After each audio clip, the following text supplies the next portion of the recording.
let's discuss the factors controlling heart rate. There is a neurological component and there's a hormonal component or chemical component. So let's look at the neurological component first. So it emanates with the cardiovascular center. Cardiovascular center is in the brainstem, and to be more precise, it's the medulla oblongata. So where are you going to receive inputs? Well, there's different receptors, and a lot of them congregate in the carotid bodies, which are in your neck, and the aorta. So they're not too far away from each other. But you have three primary receptors, three types of receptors. There are proprioceptors, which are monitoring limb movement, chemoreceptors, which are monitoring things like pH or certain gases, oxygen, carbon dioxide, and you have baroreceptors, which are monitoring blood pressure. So those signals are going to the cardiovascular center, and then the output is by two methods. Both of it is through the autonomic nervous system. And if you remember, there's two branches, sympathetic and parasympathetic. So through the sympathetic stimulation, you have change in the SA node activity, and that's going to increase heart rate. Right? Sympathetic is going to increase heart rate. Right? It's fight or flight. And then the parasympathetic stimulation, which, if you remember, is like the rest and digest. So parasympathetic is going to slow heart rate. That's going to be through the 10th cranial nerve, or the vagus nerve.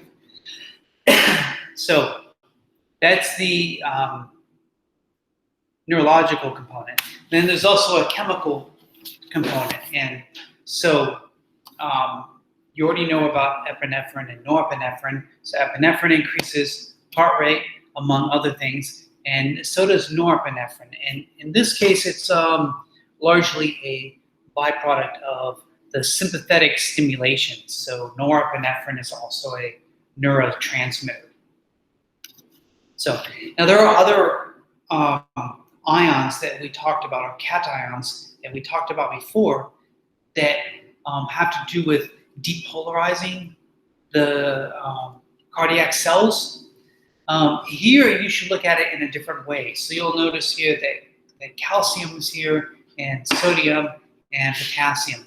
But don't think of them here as being something that goes in the cell and causes depolarization or repolarization.